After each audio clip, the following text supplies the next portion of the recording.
Bueno. Buenas tardes, Dios le bendiga, bienvenido. También a los que los estuvieran viendo, Dios les bendiga, son bienvenidos también. Los niños están saliendo a su clase. Vamos a orar. Señor, queremos darte gracias por tu palabra. Gracias porque ella es nuestro alimento, nuestro sustento, nuestro aliento, nuestra norma de vida. Gracias porque a través de ella podemos conocerte más a ti, podemos conocer tu voluntad y a través de ella nosotros podemos ser animados, consolados, guiados, dirigidos, exhortados. Señor, en ella está nuestro sustento. Gracias porque, Señor, tú nos permites abrirla y considerarla. Te rogamos que nos ayudes a vivirla también. Ayúdanos a poner toda nuestra atención, nuestro corazón en ello, en el precioso nombre de Jesús. Amén. Vamos a abrir la escritura en el libro de los Hechos, en el capítulo 24. Seguimos con nuestro estudio del libro de los Hechos. Ya estamos acercándonos al final de este libro, capítulo 24 del libro de los Hechos. Y recuerde que este libro, un versículo que tomamos como central o como un versículo lema es Hechos 1:8. El Señor nos manda a ser testigos, ¿verdad? En Jerusalén, en Judea, en Samaria y hasta el último de la tierra, dijo el Señor, me seréis testigos.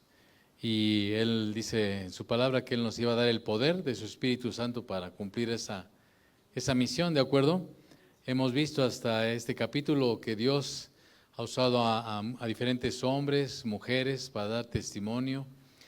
Algunos nos han mostrado la Escritura que estuvieron dispuestos a dar su vida por causa de la fe en el Señor Jesús.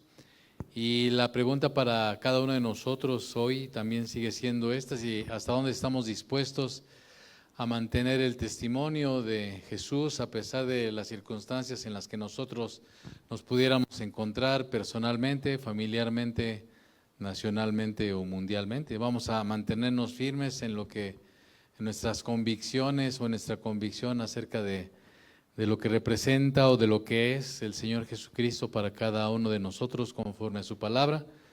Nos vamos a mantener mirando al autor y consumador de la fe hasta llegar a la meta del supremo llamamiento de Dios en Cristo Jesús. Vamos a perseverar y pues vamos a ver a través del ejemplo de este siervo de Dios llamado Pablo, cómo él se mantuvo siempre a capa y espada, por decirlo de alguna manera, dando testimonio del Señor Jesús.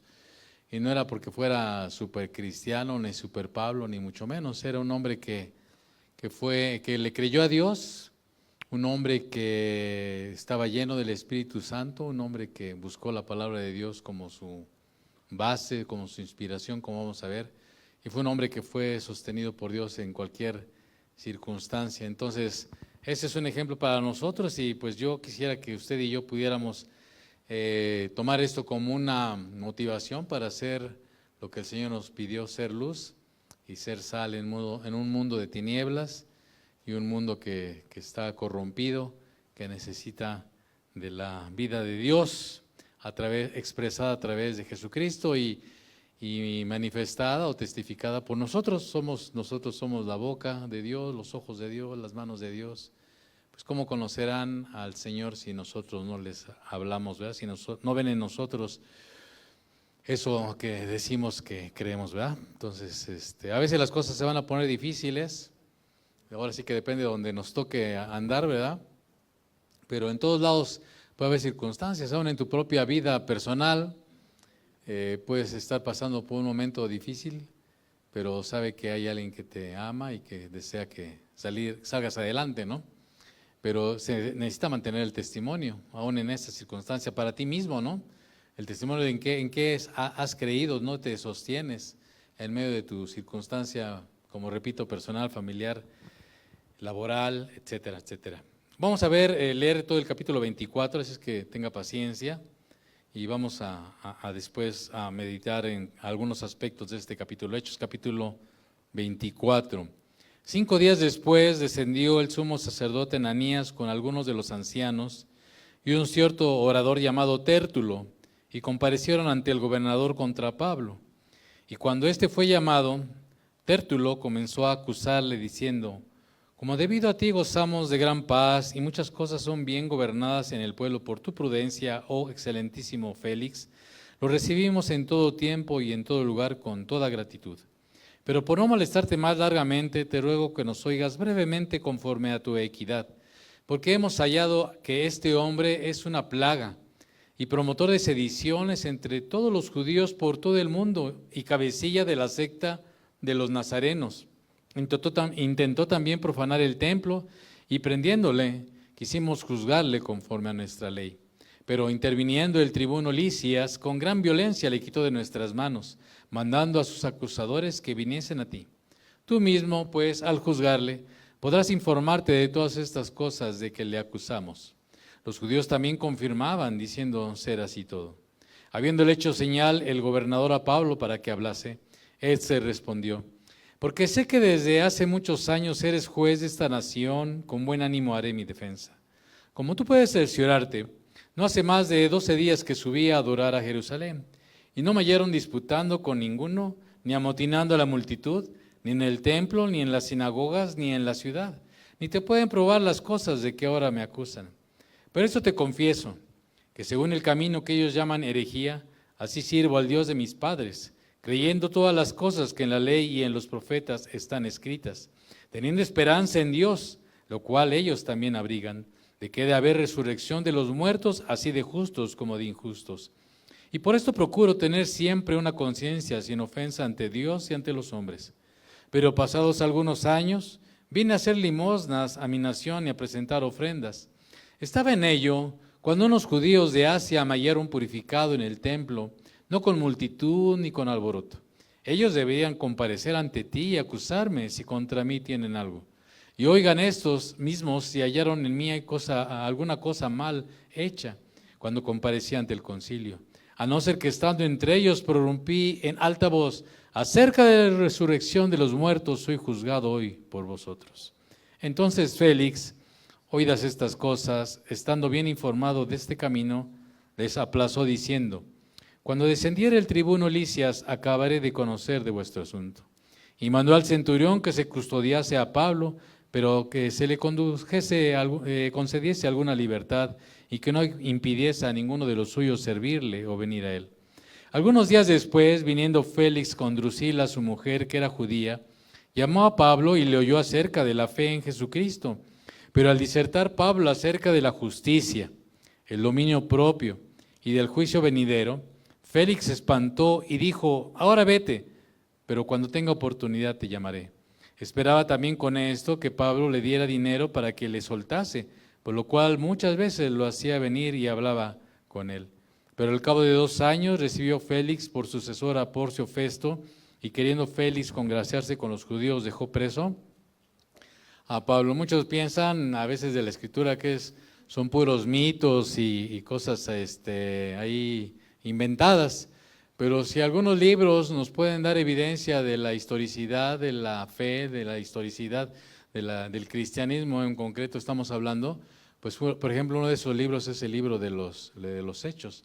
Si hay un hombre que fue riguroso en cuanto a la investigación, fue riguroso en cuanto a comprobar los hechos de los que se hablaban, ese fue Lucas, el autor del Evangelio que lleva su nombre y del libro de los Hechos. Así es que a veces se nos acusa de estar creyendo en fábulas y en ideas y en hay cosas superficiales, pero estas cosas de las que acabamos de leer, por ejemplo, en el capítulo 24, son cosas, personas y eventos y sucesos que acontecieron verdaderamente. ¿Quién fue Marco Antonio Félix? Marco Antonio Félix fue un gobernador de la región de Judea que gobernó entre el año 52 y aproximadamente 58, 60, más o menos aproximadamente en la región de Judea. Él era un liberto romano. Un liberto era una persona que antes había sido esclava, pero por diferentes circunstancias había encontrado la libertad. Había muchos elementos para alguien considerado liberto, no vamos a entrar en esos detalles, pero Marco Antonio Félix era un liberto. Uno de sus hermanos fue un importante funcionario dentro del gobierno del emperador Claudio. Yo sé que algunos ahorita así como que dicen eso, ¿para qué no? Pero Es importante que le vuelva a repetir, la Biblia no son mitos. Estoy hablando de cosas que son historia, que son reales y que nos demuestran la veracidad a veces de lo que nosotros leemos y por qué lo creemos. Entonces, Marco Antonio Félix, por instancias de su hermano que se encontraba como un funcionario dentro del emperador Claudio, de su gobierno, pues fue escalando posiciones hasta llegar a ser gobernador de la región de Judea, ¿de acuerdo? Y pues en ese momento se encontraba ahí en Cesarea, era uno de los lugares en los que podían estar los gobernadores de esa región ejerciendo sus funciones. Algún historiador, algún escritor romano, por ejemplo Tácito, que escribió de él, hace mención de Félix como una persona que ejercía la autoridad de un rey con la mentalidad de un esclavo. Tácito fue un escritor romano que usted lo busca y se lo va a encontrar ahí en los libros o en internet, ¿verdad? Entonces, este era Félix, era un hombre que pues muchos describen como que era dado a la violencia y dado a los vicios y cosas que caracterizaban la administración de la justicia que él ejercía en la región de Judea. Y era un hombre que, pues, como vamos a ver más adelante, su esposa Drusila era la tercera en su score de mujeres que había tenido. A la sazón, Drusila, ahorita vamos a hablar un poquito de ella, pero Drusila estaba casado con otro rey y Marco Antonio Félix, por la posición que tenía, dijo, este pollito yo lo quiero para mi gallinero, y así por quítame estas pajas, se la quitó a ese rey. Así usted lo puede comprobar, así que así se la gastaba Marco Antonio Félix, aquí lo identificamos como Félix, ¿no? ¿De qué acusaban a Pablo ante Félix? Bueno, recuerde que previamente había habido un complot para matar a Pablo y que al oír el tribuno Lisias, el que estaba a cargo de la guarnición romana ahí en Jerusalén, al enterarse de este complot y por causa de que Pablo era un ciudadano romano, el tribuno Lisias decidió enviarlo a Cesarea para que Marco Antonio Félix lo juzgara. Estamos en esa situación. ¿De qué acusaban a Pablo? Bueno, a la sazón, estos judíos que llegaron a Cesarea llevaron a un abogado profesional, como acabamos de leer, que se llamaba Tértulo. Si usted puso atención a la lectura, Tértulo era muy labioso, ¿no? Una persona, a veces así hay gente, ¿no? Así, sobre todo luego en estas esferas de la abogacía, hay que saber, como luego yo digo, echar rollo, ¿verdad? Hay que saber echar rollo. Luego a veces el que tiene el mejor rollo es el que lleva la delantera, aunque usted no lo crea. Entonces, si usted se dio cuenta, Tértulo no escatimó en halagos y en exaltar a Félix y a su ejercicio de gobierno, ¿no? ¿Cuáles eran las acusaciones que presentaron ellos, como les decía, contra Pablo? En primer lugar, dice la Escritura que lo acusaron de ser ¿puso atención o no puso atención? De ser una plaga, ¿verdad? O sea, son acusaciones graves, ¿no? Ya que te acusan de ser una plaga, es alguien que es indeseable, ¿no? Que solamente causa problemas. Y eso va asociado con la segunda acusación. Le acusaban de promover sediciones. Si algo tenía el Imperio Romano y de algo cuidaba mucho, era lo que ellos llamaban la Pax Romana. Y evitaban y procuraban a más no poder que no se levantaran sublevaciones, rebeliones, que no se levantaran cabecillas, que no hubiera sediciones. Eso lo procuraban a toda costa y para eso pues tenían orejas. Ahora cada uno de nosotros tiene una oreja ahí que lo está fiscalizando, ¿no? Sabe dónde va, sabe sus preferencias, sabe qué compra, sabe en qué gasta, sabe lo que le gusta, sabe lo que no le gusta, aunque usted no lo crea. Sabe cómo se llama, dónde vive. Así que en ese tiempo no tenían la tecnología que tienen ahora, pero de todos modos el Imperio Romano tenía oídos en todos lados y de manera que cuando había una sedición o cuando identificaban a alguien que podía ser causante de problemas, inmediatamente tenían que aplacar eso. Lo que menos quería el Imperio Romano es que hubiera sediciones, revueltas, problemas de este tipo, ¿no? Y entonces acusar a Pablo de promover sedición es una grave acusación en ese contexto. ¿Me va siguiendo? Tercer lugar, dice la Escritura que le acusaban de liderar la secta, ¿qué? Nazarena. Ya para ese tiempo a los creyentes en Jesús como el Mesías, como el Salvador, se les identificaba como una secta, un grupo que había que acabar con él. De hecho, ya vimos también en su momento, Pablo, ¿verdad? Llevado por ese celo que tenía, pues se dedicó a perseguir a estos que pensaban que eran una secta que iba a causar un problema en medio de las creencias judías. ¿Me va siguiendo? Entonces también esa era otra de las acusaciones. Y la cuarta acusación, dice la Escritura que era de haber profanado el templo. Había una sección del templo allá en Jerusalén que estaba prohibido para los gentiles que pusieran pie en ello, ¿verdad? Y la consecuencia de que un gentil pisara un espacio reservado en el templo era la muerte. Y acusaban a Pablo de que él había metido a un gentil ahí, a esa sección donde estaba prohibido para los gentiles que entraran. Entonces eran acusaciones graves. Y ante ello, pues en ese tiempo, también ahorita la gente normalmente contrata a un abogado, pues porque se supone que ellos saben todas las cuestiones legales, ¿no? Y saben cómo exponer los casos. Y usted no sé si lo sepa, pero una coma mal puesta, en una demanda, en un contrato, en algo de carácter legal, pues hasta una coma, un punto y aparte, pues te cuenta mucho. Una palabra mal escrita en un contexto diferente puede causarle muchos problemas, ¿de acuerdo? Entonces, pues la gente aún en este tiempo puede defenderse a sí misma, pero pues, normalmente la gente contrata a un abogado, ¿no? En el caso de Pablo, pues no tenía abogado, pues hacía el que uso de su derecho a defenderse por sí mismo. ¿Y qué hace Pablo al desarrollar su defensa de estas acusaciones? Pues en primer lugar, dice el versículo 11, y usted me está siguiendo, yo le animo a que traiga su Biblia cada vez que venga por acá. No se atenga a que va a encontrar aquí a alguien que le va a poner en la pantalla los versículos, porque el día que pues por alguna razón no haya cácaro o no se nos descomponga el asuntacho, pues cómo va a saber usted de qué va la cosa, ¿no? Entonces yo le animo, hemos perdido esa buena costumbre los creyentes de traer nuestra Biblia y abrirla y estarla cotejando, estar viendo si lo que me está diciendo el que está aquí de hablantín, pues me está diciendo lo correcto, ¿no? ¿Y qué tal si me equivoco y usted, verdad? A todo dice que sí. Versículo 11 dice, como tú puedes cerciorarte, fíjese, Pablo hace uso de ese punto de que cómo podía Marco Antonio Félix comprobar lo que él estaba diciendo.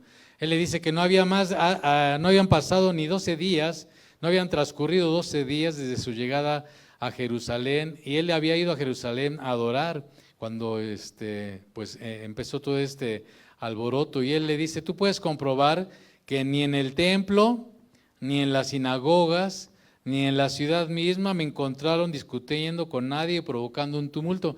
¿Cómo podía Félix comprobar eso? Pues porque se acuerda que cuando empezó el alboroto ahí en el templo, ¿quién se enteró así, pero más rápido que aprisa? El tribuno Lisias, y entonces en ese momento mandó a sus guardias y a todo el destacamento que tenían apostados ahí en Torre Antonia para ver de qué se trataba el asunto. Los romanos tenían un sistema en el que si detectaban alguna situación de esas, pero más rápido que aprisa la atendían. ¿Me va siguiendo? Entonces, por eso Pablo se puede atrever a decirle a Félix, tú puedes comprobar que antes de esto que pasó, yo no había provocado ¿qué? Ni tumultos, ni relajos, ni provocaciones en el templo, en las sinagogas y ni en la ciudad misma, ¿de acuerdo? Entonces, ¿quién había iniciado el alboroto? Pues luego cuando sucedió, la guardia romana acudió de inmediato a ver de qué se trataba. Eso es con respecto a ser promotor de sediciones. Con relación a ser líder de la secta de los nazarenos, él responde lo siguiente a partir del versículo 14. Pero esto te confieso, dice Pablo a Félix, que según el camino que ellos llaman, ¿qué? herejía. Acuérdense que en el libro de los Hechos ya más de una vez se le habla a los que están en la fe de Cristo, se les llaman que están en el camino. Nosotros también podríamos decirnos, ¿tú en qué grupo vas? Pues yo soy del grupo de los que están en él. Claro, en nuestro entorno van a decir, pues, ¿de qué me estás hablando, Willy? ¿No? Por eso decimos, soy cristiano. Pero en ese tiempo era común que la gente entendiera a qué se referían cuando decían, esos del camino, ¿eh? ¿Se acuerda que el Señor Jesús hizo una declaración de sí mismo? ¿Cómo se hizo referencia a sí mismo? Como yo soy Él, camino. ¿Se da cuenta? Nosotros estamos fuera de contexto, pero en ese tiempo, todos aquellos que creían en Jesús, sabiendo que Jesús había declarado que Él era la verdad y la vida, pero por eso decían el camino. ¿Qué le dice Pablo a Félix en relación a esta cuestión? Mucha gente aún en estos días piensa que el que fundó o el que dio origen al cristianismo es Pablo, que si este hombre no hubiera hecho lo que hizo, no hubiera cristianismo, atribuyéndole a Pablo pues el origen y la fundación de lo que nosotros hoy conocemos como cristianismo, pero pues, viendo la historia y todo el contexto de cómo se desarrolló la fe cristiana, pues eso no es así. ¿Me va siguiendo? No tenemos tiempo para entrar en esos detalles, entonces si usted está interesado, investíguele, búsquele, ¿verdad? Él declara lo siguiente a Félix, mira Félix, ese camino que según yo confieso, que llaman ellos herejía, le dice a él, yo así, ¿qué dice el versículo 14? Sirvo al Dios de mis padres. El primer aspecto del que Pablo va a destacar en cuanto a su fe como creyente. En primer lugar, él ya le dijo que fue a Jerusalén ¿a qué? Adorar. O sea, un verdadero creyente lo que busca es vivir una vida de fuerte, adoración. ¿Usted a qué vino hoy? ¿No? Venimos a adorar. Esperamos que usted haya venido con esa intención. O cuando esté en un lugar de reunión, ¿verdad?, de este tipo, pues nuestra intención es ir a adorar a Dios. Hace poco tuvimos la oportunidad de ir a otro lugar, estábamos de vacaciones y nos dimos tiempo para el domingo estar ahí adorando juntamente con otros hermanos al Señor. O sea, un verdadero creyente va a buscar ¿qué? Adorar a su Dios, ¿verdad? Pues está por hablar del domingo, pero debe hacerlo siempre. Pero ¿qué dice más Pablo? Dice, así sirvo al Dios de mis padres. ¿A quién servimos, amado? Número 2, a Dios. Un verdadero creyente va a estar siempre dispuesto a servir ¿a quién? A Dios, en lo que se le pida.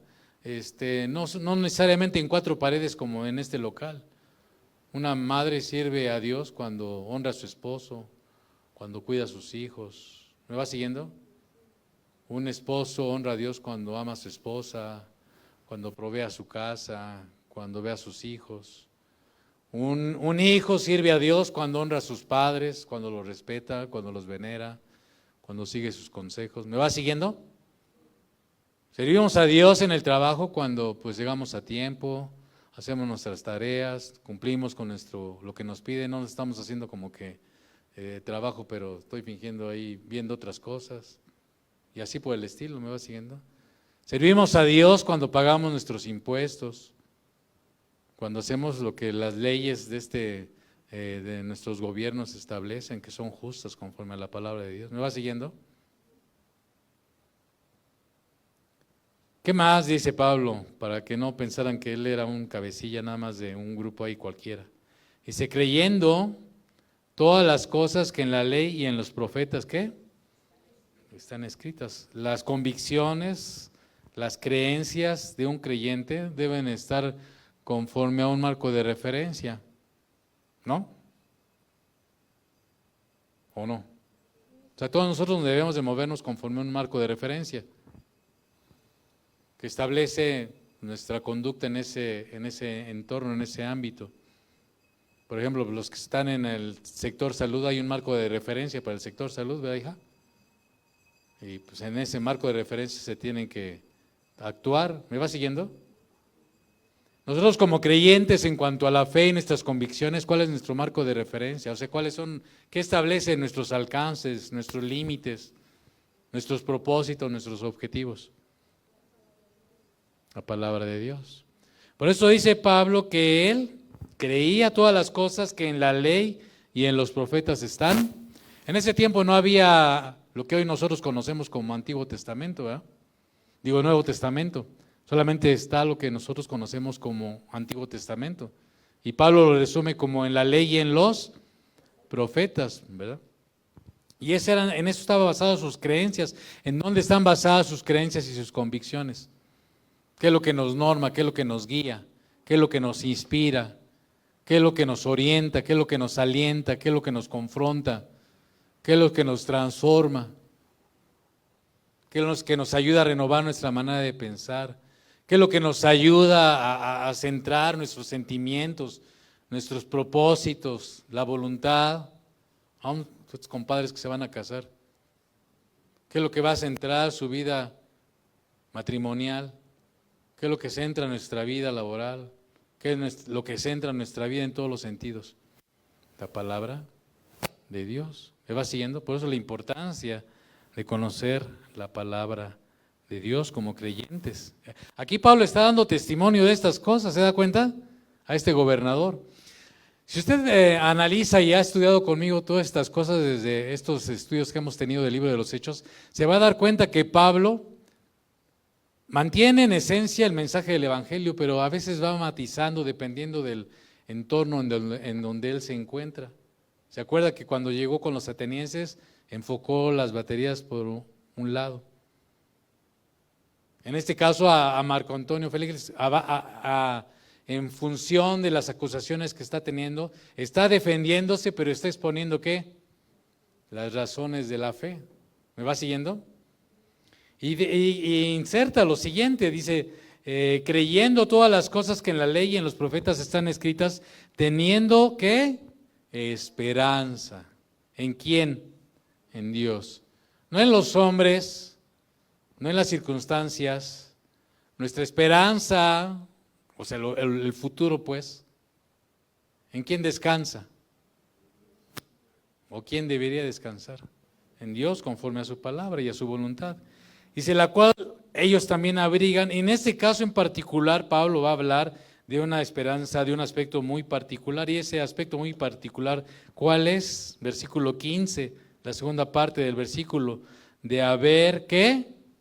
Resurrección de los muertos. Así como tan real es que hubo un Marco Antonio Félix, pues tan real es lo que está diciendo Pablo con respecto a resurrección de los muertos. ¿No va siguiendo el razonamiento? Tan real y de carne y hueso fueron él y su esposa Drusila, como la resurrección de los muertos también es tan real. No sé si va siguiendo ese razonamiento. Y si yo creo, dice Pablo, en la resurrección de los muertos, ¿así de qué? Va a haber un día en que va a haber una resurrección de justos e injustos. Y ahorita vamos a ver más cosas adelante. La resurrección de los muertos es una doctrina fundamental de la fe cristiana. Dice Pablo en 1 Corintios 15, que si Jesús no resucitó, ahorita no me voy a detener en Corintios 15, 1 Corintios 15 usted estúdialo en su casa. Pero dice Pablo en 1 Corintios 15, si Jesús no resucitó, nuestra fe es vana. Somos la gente más digna de conmiseración o de lástima. Usted y yo estamos aquí perdiendo el tiempo como tontos. ¿Me está oyendo? Si Jesús no resucitó. Pero como Jesús resucitó, primicias de lo que Dios prometió en el Antiguo Testamento, pues nosotros creemos que así como Cristo resucitó, también nosotros, los que hemos creído en Él, resucitaremos juntamente con Él. Pero aquí Pablo añade que no solamente va a ser para los que creímos en el Señor Jesús, sino también va a haber una resurrección ¿de qué? De injustos. El Señor Jesús decía, va a haber resurrección de vida y resurrección de para muerte. Entonces, ¿cómo vas a resucitar para morir? No está hablando de una muerte, de volver a dejar de tener existencia. Está hablando de una condición espiritual eterna de separación completa de Dios. Por eso hoy es el tiempo aceptable de la salvación. No son mitos, son cuestiones reales. ¿Y qué impulsaba esto? ¿Qué impulsaba a Pablo? ¿Qué? Todas estas cosas de las que le está testificando a Félix, ¿a qué lo impulsaban a hacer? Pues dice el versículo 16, dice, y por esto procuro, o sea, en razón de que yo adoro a Dios, en razón de que yo sirvo a Dios, en razón de que mi esperanza está en Dios, ¿se da cuenta? El foco está en ¿quién? Yo vine a adorar a Dios, sirvo a Dios, mi esperanza está en Dios. Mis convicciones están conforme a lo que está establecido en la ley y en los profetas, y por eso procuro ¿qué? Se debe haber algo práctico, debe haber algo tangible, debe demostrarse, porque de lo contrario somos mentirosos, somos hallados, como dice la Escritura, falsos testigos. Por esto procuro tener que siempre una conciencia sin ofensa. ¿Ante quién? Ante Dios y ante los hombres. Es toda una confrontación para con nosotros mismos. ¿Cómo procuramos andar? ¿Cómo procuramos nuestros negocios? ¿Cómo procuramos nuestra vida? Está bien, a veces pues podemos, pues como dice, creo que el chavo Zafín Zafado, ¿no? De repente se nos chispotea, ¿no? Pero una cosa es que se te chispotee y otra cosa es que todo el tiempo estemos en alguna circunstancia, ¿no? Y nosotros como creyentes, ¿a qué debemos de aspirar? A tener ¿qué? Una conciencia buena, una buena conciencia. ¿Qué es lo que va a determinar que tenemos una buena conciencia, que estamos haciendo las cosas sin ofender a Dios y ofender a nuestro prójimo? Pues la palabra de Dios. ¿Me va siguiendo? ¿Hasta ahorita vamos bien? Bueno, ahí vamos, ¿verdad? Y bueno, ya después Pablo pues va a explicar por qué él estaba ahí en Jerusalén. Él después de unos años, dice, de haber estado fuera, regresó a Jerusalén para, como él bien dijo, no para causar alboroto, sino que fue a llevar una ofrenda para los santos, para los necesitados que se encontraban en Jerusalén, después de haberla recolectado entre las iglesias gentiles. Él había dispuesto su corazón, solamente le estoy haciendo un resumen de lo que ya vimos.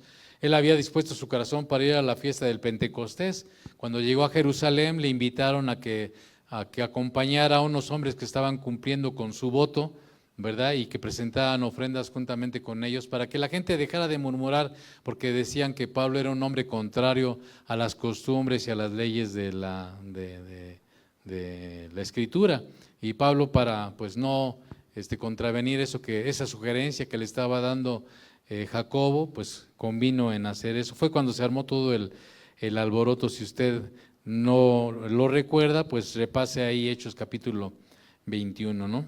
Bueno, entonces, versículo 22, vamos a continuar. Entonces Félix, oídas estas cosas, estando bien informado de este camino, o sea, Félix sabía bien de qué iban las creencias de este grupo. O sea, ellos como gobernadores sabían ver por dónde estaban las cuestiones, y él estaba bien informado de este camino. Y cuando escuchó la exposición de Pablo, dice que les aplazó diciendo: cuando descendiere el tribuno Lisias, acabaré de conocer de vuestro asunto. No sabemos exactamente por qué se esperó Félix para dar un dictamen, porque pues la verdad es que no había nada que le comprobaban a Pablo de lo que le acusaban hasta este punto. ¿Me va siguiendo? Y él tenía toda la autoridad para declarar a Pablo libre de todos los cargos y dejarlo libre. Sin embargo, cuando vemos nosotros la vida de Pablo y lo que viene más adelante, nos damos cuenta que Dios tenía un propósito todavía más grande para Pablo. Dios ya le había dicho a Pablo que él iba a ser un hombre que iba a testificar ante reyes y ante príncipes, ante gente que estaba en posiciones muy especiales en ese tiempo. Uno de estos era Félix. Y como vamos a ver el resto de los capítulos, Pablo tuvo la oportunidad de testificarle a reyes. Y es muy probable, por lo que cuenta la historia, no lo dice el libro de los Hechos, que llegara aún a testificar y hablar de su fe ante el emperador de Roma de ese tiempo, que a la sazón era Nerón, ¿verdad? Si usted ha oído cosas de Nerón, pues sabrá de qué iba este emperador. Y mandó al centurión, dice, que se le custodiase y que le concediesen alguna libertad. Esto en razón de que él era un ciudadano romano. Estas libertades de las que gozó Pablo era porque él era un ciudadano romano. Hasta cierto punto pues tenía ciertas prerrogativas que le daba su ciudadanía. Vamos al versículo 24 y vamos a entrar a algunos aspectos interesantes de este capítulo también. Algunos días después, viniendo Félix con Drusila, su mujer. ¿Quién era Drusila? Bueno, ya medio le expliqué que Drusila era la tercera esposa de Félix y que Félix le había, pues ahora sí que comido el mandado al esposo previo de Drusila. Pero ¿quién era Drusila? Drusila era la nieta de Herodes el Grande. Si no sabe quién fue Herodes el Grande fue el que mandó a matar a los niños cuando nació Jesús. Ese es Herodes el Grande. El papá de Drusila era Herodes Agripa I. ¿Quién era Herodes Agripa I? Fue el que mandó a decapitar a Jacobo en el libro de los Hechos y mandó a encarcelar a Pedro. Ese era su papá. Qué bonita familia, ¿no? Entonces, ese era su contexto de Drusila, hablando como judía, dice la escritura, y resalta que era judía. Así es que Félix sabía muy bien de qué iban las creencias tanto de los judíos como de los cristianos. Dice que mandó llamar a Pablo y ¿para qué le llamó a Pablo? Pues más adelante dice sus verdaderas razones, pero en este versículo dice que le oyó de qué, hablar de qué. ¿Qué hizo Pablo? Todo momento que tenía Pablo, y eso es una inspiración para nosotros, hermano, que el Señor nos ayude a tratar de aprovechar todos los momentos que tenemos. ¿Para qué? Para dar testimonio de la fe en Jesús. Dar testimonio de la fe en Jesús. Por eso es tan importante procurar tener una buena conciencia ante Dios y ante los hombres, porque si nosotros nos salimos del lineamiento de la palabra de Dios, puede ser que nosotros mismos nos atemos para no dar ese testimonio que el Señor quiere que nosotros demos. ¿Me va siguiendo?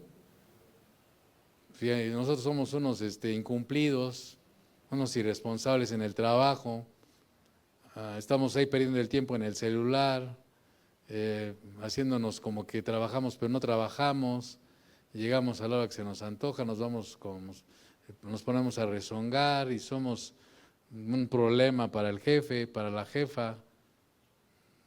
¿Cómo vamos a dar testimonio, no? ¿Cómo vamos a hacer luz? ¿Cómo vamos a hacer sal? ¿Y cómo vamos a testificarle a la gente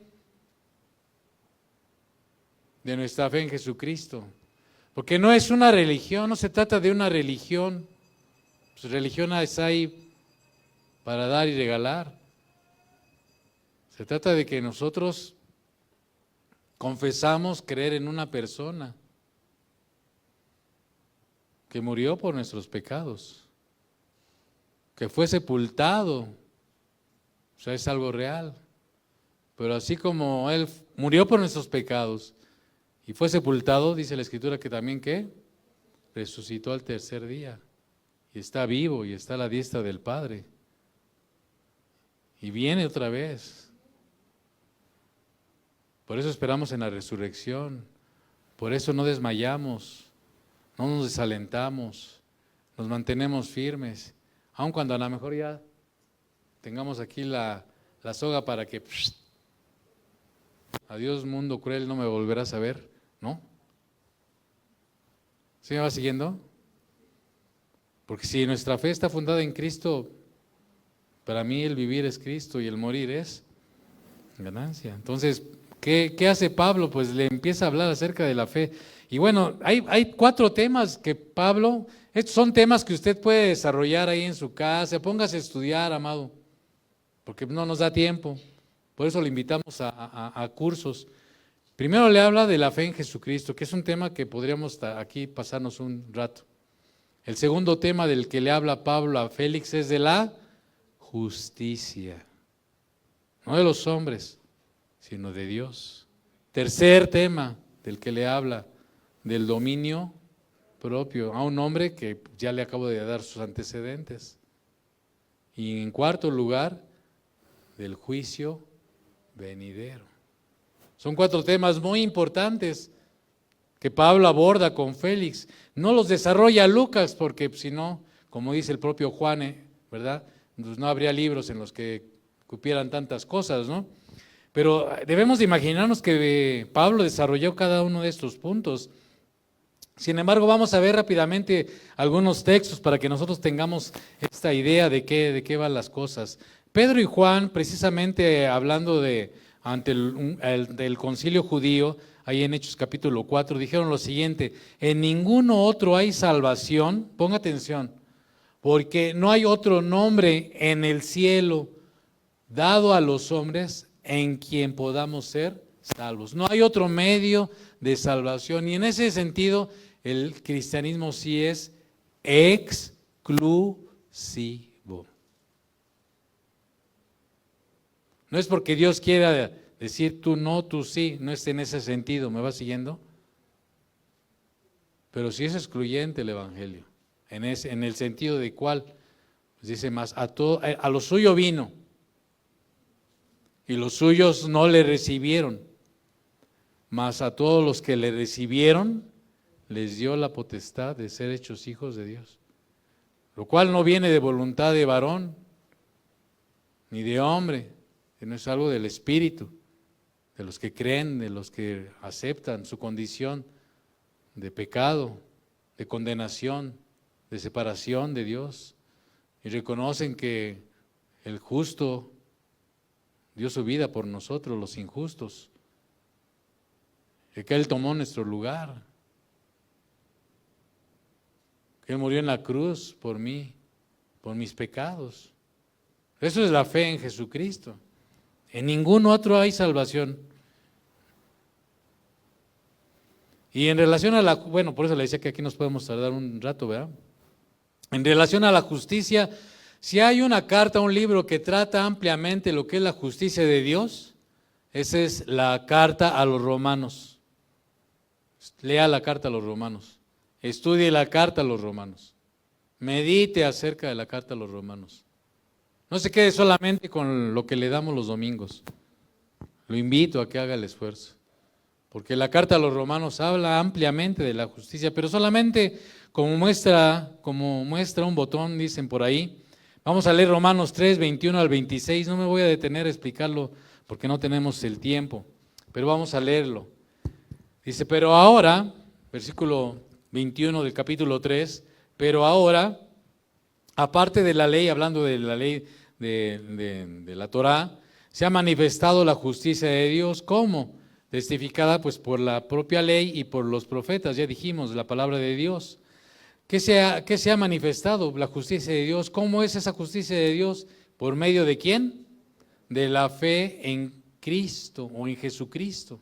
¿Me va siguiendo? O sea, nosotros somos justificados en Dios por medio de quién. Fuerte. Pues de Jesucristo, ¿verdad? Dice, para todos los que creen en Él. No como un mero concepto intelectual, sino con un sentido de conciencia de que Él es mi único y suficiente Salvador. Ya dijimos, porque en ningún otro hay salvación, solamente en Jesucristo, como dice la canción. Porque no hay diferencia, dice, por cuanto todos pecaron. Obviamente hay un contexto. Pablo previamente acusa a los judíos que aunque tienen la ley, quebrantan la ley. Y a los gentiles también los confronta y les dice, pues aunque ustedes son gentiles y no conocen la ley, tienen una ley que Dios les ha dado, la de su conciencia, y esa ley les ha acusado y les ha dicho qué está bien y qué está mal, y ustedes también la han quebrantado. Lea Romanos. Por eso dice, por cuanto todos, ¿qué? Todos han pecado. No hay nadie de aquí que no haya pecado. No hay nadie, ni uno solo. No hay ni un justo en ese sentido. ¿Me va siguiendo? ¿Y qué pasa con todos los que hemos pecado? ¿Verdad? Incluso nosotros antes de venir a Cristo, están destituidos de la gloria de Dios. No hay otro medio de reconciliarse con Dios solamente por medio de Jesucristo. Siendo justificados, y aunque aquí parece un pleonasmo, una redundancia, dice, siendo justificados gratuitamente por su gracia. Sin embargo, Pablo está enfatizando que no es por obras, no es por tu esfuerzo, no es porque tú seas muy bueno. No hay nada que tú y yo hagamos en esta vida que sea lo suficientemente bueno y agradable como para que eso nos merezca que Dios nos dé el pase a la vida eterna. Porque Él es un Dios santo. Él es un Dios santo. Y lo que nosotros hemos hecho no puede cubrir todas las faltas que hemos cometido a lo largo de nuestra vida. ¿Vale? El único que puede justificarnos gratuitamente es Él por su gracia. Dice, ¿mediante qué? La redención que es en Cristo Jesús. Que la redención es cuando alguien compraba en el mercado de los esclavos a alguien. Entonces veían a los esclavos y decían, lo compro, y daba un precio. Bueno, pagaba por el precio que se había establecido. En ese momento a esa transacción se le llamaba redención. ¿De qué nos ha redimido? ¿De qué nos ha comprado el Señor Jesús? Pues del pecado, ¿no? Éramos esclavos del pecado. La gente que no tiene a Cristo es esclava del pecado y sigue por naturaleza sus instintos, porque tiene esa naturaleza, está esclava del pecado y necesita la liberación que solamente se encuentra en Cristo Jesús. Versículo 25, a quien Dios puso como propiciación, es decir, como el intermediario, como el que puede cubrir. Propiciar es cubrir la falta, es tapar la falta, no verla. ¿Me va siguiendo? Es como pasarle el corrector así completo a toda nuestra lista de pecados. Yo le paso el corrector. ¿Me va siguiendo? Esa es la propiciación. Nada más que el corrector no es el blanco, no es la sangre de Cristo. Estoy hablando en sentido figurado, ¿eh? Su sangre cubrirá multitud de pecados, ¿verdad? Propiciación por medio de la fe en su sangre, por eso dice esto Pablo, para manifestar su justicia a causa de haber pasado por alto en su paciencia todo lo que hicimos en el pasado. O sea, ¿qué merece nuestro pasado sin Cristo? ¿Qué merece nuestra vida sin Cristo? Pues la condenación. Ay, ¿a poco? Pues sí, todo lo encerró bajo pecado. Para que nadie diga, pues o sea, no se trata de una balanza, ¿no? Que pesen más tus buenas obras que tus malas obras. Porque de todos modos, aunque pesaran más tus buenas obras, por decirlo de alguna manera, del otro lado, ¿qué hay? Pues pecado, ¿no? Y Dios es un Dios santo y no tolera el pecado. O sea, no puede haber nada de pecado, nada, delante de Él. ¿Me va siguiendo? Entonces, ¿cómo remedió Dios esto? Porque Él no quiere la muerte del impío. Él no quiere la muerte de la gente, de que se condene eternamente. ¿Él qué quiere? Que la gente se reconcilie con Él. Y por eso Él nos ha dejado nosotros para esa tarea. ¿Me va siguiendo? Entonces, que el Señor nos ayude a hacer esa tarea de ser gente que reconcilia a las personas con Dios. Digo, somos intermediarios en ese sentido. ¿Me va siguiendo? No, espero que no me malentienda o estarme explicando equivocadamente. Dice, con la mira de manifestar en este tiempo su justicia, a fin de que Él sea el justo y Él justifica al que es de la fe de ¿quién? Entonces, lo que ve el Señor cuando nosotros ya hemos confesado su nombre es pues, nuestras credenciales. Dios nos da una nueva credencial. Ahora que estuvimos de vacaciones, en algunos lugares había precios para extranjeros, precios para los nacionales y precios para los ancianitos, como yo comprenderé, ¿no? Pero como yo todavía no tengo licencia de ancianito, o era extranjero o era nacional, ¿no? Pero no por traer el nopal en la cara, yo podría decir, soy mexicano, pues sí, a lo mejor traía el nopal en la cara, pero ¿sí me va siguiendo? Tenía que llevar mi INE, ¿no? Y sacar la INE, porque esa es la que certifica que soy ¿qué? Mexicano, ¿me va siguiendo? aunque tuviera la cara de nopal, ¿no? Entonces, sí puedes argumentar, no, no me ve la cara y cómo hablo y hablar así tipo chilango. Pues sí, será usted así, pero pues, ¿qué? Y delante de Dios, ¿qué vale? Pues el certificado, ¿no? De nacimiento. Ese certificado de nacimiento, de nuevo nacimiento, ¿quién lo da? Dios, el Padre, ¿verdad? Y ese lo da cuando nosotros hemos creído en Jesús como Señor y Salvador. ¿Me va siguiendo? Y trae la firma ahí en su sangre, la sangre de Cristo. Es una ilustración, ¿vale? Acerca del dominio propio, bueno, pues el hermano Daniel hace unos domingos atrás, unos meses, compartió del dominio propio, ¿verdad? Y no nos vamos a detener tampoco ahorita. Es esa virtud de controlar los impulsos, las emociones, los deseos, es reflejar templanza, autodisciplina. Algo de lo que Félix carecía, ya llevaba la tercera, ¿no? Y le repito, era un hombre violento, era un hombre que estaba acostumbrado a la corrupción, como vamos a leer más adelante. Él hizo llamar tantas veces a Pablo adelante de su presencia para que le diera, ¿qué? ¿Cómo le llamamos aquí en México? Una mordida, ¿no? O sea, Félix le decía cada vez que iba a Pablo, le decía, ¿verdad? A lo mejor le hacía la señal del Puebla, ¿no? La señal de Puebla. Pensando que Pablo, pues no sé, como le oyó decir que él había llevado una limosna, a lo mejor dijo, no, pues aquí, de aquí soy, ¿verdad? Aquí, y cualquier semejanza con la actualidad es pura coincidencia, mejor y nos metemos en Honduras, ¿verdad?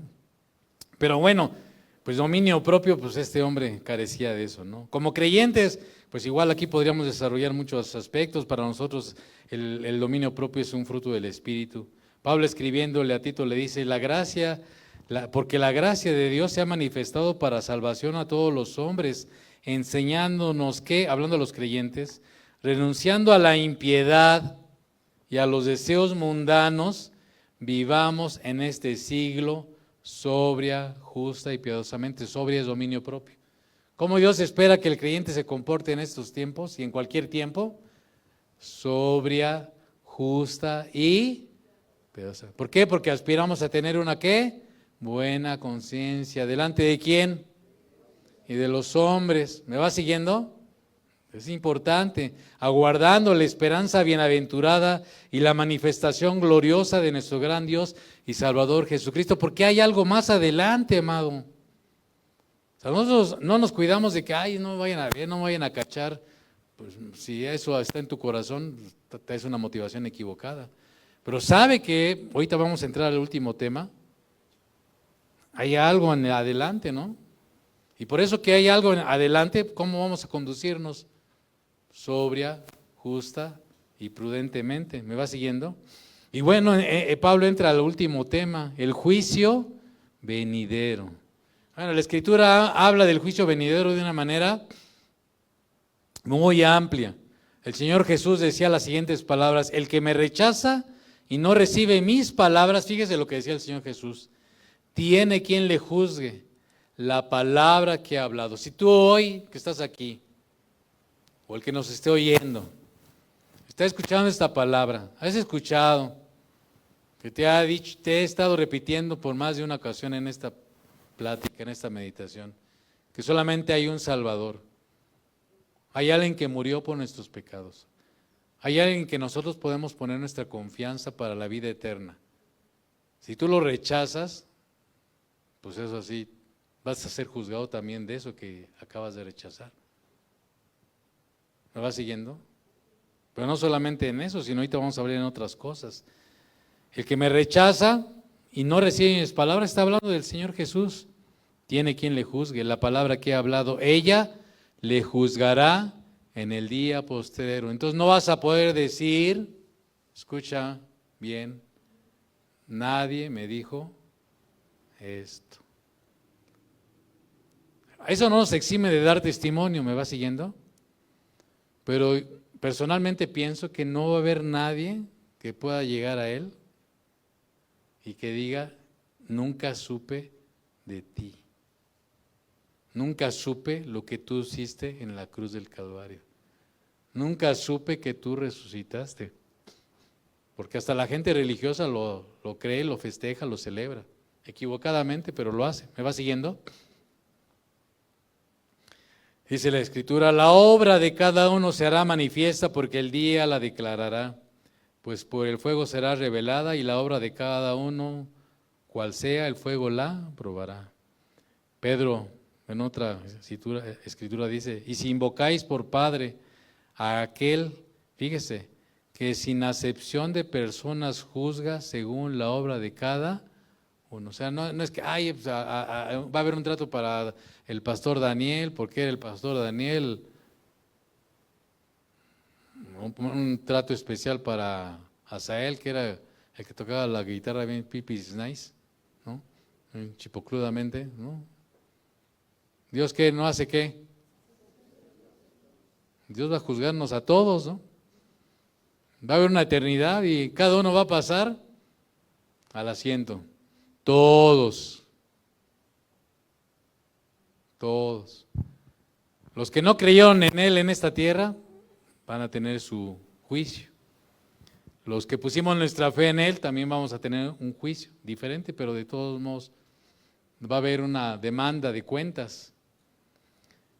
Hablando del día de la ira, hablando de los que se pierden, que le han rechazado como Salvador, dice el día de la ira y de la revelación del justo juicio de Dios, el cual pagará a cada uno conforme a sus obras, en el día en que Dios juzgará por Jesucristo los secretos de los hombres. Hasta lo más recóndito que hayamos hecho, lo que nunca salió a la luz, Dios nos va a juzgar de eso. Dice la Escritura que todos vamos a dar cuentas de toda palabra aún ociosa que hayamos dicho, ¿no? Si se da cuenta, esto es para tenerlo en consideración, para que tengamos nuestra comunión con Dios y Él nos ayude a renovar nuestra manera de pensar, de hablar, de vivir, de actuar, de conducirnos en este mundo. Todos, dice Pablo, compareceremos ante el tribunal de Cristo, de manera que cada uno de nosotros dará a Dios cuenta de sí. Oiga, Dios, ¿puedo traer a mi mamá? Y ni a tu mamá, ni a tu hermano, ni a nadie. Aquí va a ser una cuestión de manera personal. Es que cada uno de nosotros dará a Dios cuenta de quién. ¿Qué hiciste con esto que te dije que hicieras? ¿Por qué lo hiciste así si te dije que lo hicieras asá? ¿Por qué dejaste de hacer lo que te dije que hicieras? ¿Por qué no hiciste, hiciste lo que te dije que no hicieras? ¿Me vas siguiendo? No juzguéis nada antes de tiempo, hasta que venga el Señor, el cual aclarará también lo oculto de las tinieblas y manifestará las intenciones de los corazones. Pues aquí podríamos haber pasado como Juan Diego, ¿verdad? Hasta nos podrían haber beatificado, ¿no? Y habernos puesto en nuestro altar. Pero Dios conoce hasta las que acabamos de leer. Bueno, usted no lo leyó porque no lo pusieron, pero yo se lo leí. Manifestará las intenciones de los. Porque es necesario que todos nosotros comparezcamos ante el tribunal de Cristo, para que cada uno reciba según lo que haya hecho mientras estaba en el cuerpo, sea bueno o sea malo. Pablo le dice a Timoteo, te encarezco delante de Dios, y Dios nos está hablando, te encarezco, amado, a ti y a mí, delante de Dios y del Señor Jesucristo, que juzgará a los vivos y a los muertos en su manifestación y en su reino. Ten cuidado de ti mismo. Te encarezco, cuídalo. Ten conciencia, tengamos conciencia, dijo el otro, ¿verdad? Pero ellos, le dice Pedro a sus oyentes, pero ellos darán cuenta al que está preparado para juzgar a los vivos y a los muertos. Y hablando a los creyentes, Juan nos anima que dice, para que tengamos confianza en el día del juicio. Esto no es para que diga, ay, más bien es, a ver, si tenemos algo de que ¿por qué dijimos ay? Pues vamos a arrepentirnos, ¿no? Pero es para que tengamos confianza en el día del juicio. Pues vamos a andar como Dios nos pide que andemos. Como decía, dicen por ahí, el que nada debe, ¿verdad? Nada teme. Y fíjese que es de llamar la atención, y ya con esto concluimos, que cuando Pablo llegó a este aspecto del juicio venidero, ¿qué hizo Félix? Dice el versículo, si me va siguiendo en el versículo 25, a la mitad dice, cuando oyó esto, Félix se espantó y dijo, ahora vete pero cuando tenga oportunidad O sea, esto no es para que se espante. Bueno, si se espanta pero se arrepiente, pues qué bueno, ¿no? Pero no nada más para que viva en el espanto, ¿no? Porque eso es una realidad. ¿Qué vamos a hacer, no? ¿Qué actitud vamos a adoptar? ¿Vamos a hacer lo que hizo Félix? Pues nada más se espantó y ya, pero no se arrepintió. A pesar de que tuvo el testimonio, tuvo la oportunidad. Félix, cuando esté allá en el juicio, esto que Pablo le dijo, va a tener que dar cuenta por qué él hizo lo que hizo. Porque él, en primer lugar, fue alguien injusto. Él, sabiendo que Pablo era inocente, lo dejó ¿cuántos años? Usted leyó conmigo al final. ¿Cuántos años lo dejó ahí? 2 años, y nada más le daba vueltas, ¿no? Y le llamaba según esto porque estaba interesado, pero más bien quería ¿qué? Dinero, ¿verdad? Pero en realidad no estaba interesado. Bueno, eso es otro asunto. ¿Por qué la gente nos pregunta o nos dice con respecto a la fe o viene con respecto a la fe? Bueno, eso ya no nos compete a nosotros, ¿me explico? Nosotros vamos a aprovechar ¿qué? Cada momento, cada oportunidad para hablarle a la gente de Jesús, de la fe en Jesús, testificarles de la fe en Jesús, ¿verdad? Entonces, yo te pregunto a ti, a mí, a quien nos visita o quien nos oye, ¿cuál es tu verdadera motivación, razón para pues, o estar aquí, o ir, o buscar? Félix pues nos deja ver que no tenía un corazón sincero, ¿eh? Transparente, deseoso de conocer la verdad. Nosotros deseamos que aquí los que nos están oyendo podamos estar siendo taladrados, por llamarlo de alguna manera, confrontados por el Espíritu Santo para darnos cuenta que necesitamos de nuestro Señor y Salvador Jesucristo, ¿verdad? Porque no hay otro nombre dado a los hombres en quien nosotros podamos ser, ¿qué? Salvos. Él es nuestra ancla, hermano. Aun cuando ya somos creyentes, muchos de nosotros, pues de todos modos Él es nuestra, ¿qué? Nuestra ancla, es nuestro faro, es nuestro objetivo, puesto los ojos en Jesús. Amén. Señor, queremos rogarte que tú hables al corazón de las personas que han escuchado tu palabra, nosotros que hemos escuchado tu palabra. Ayúdanos a considerar estas cosas que hemos estado meditando en el día de hoy.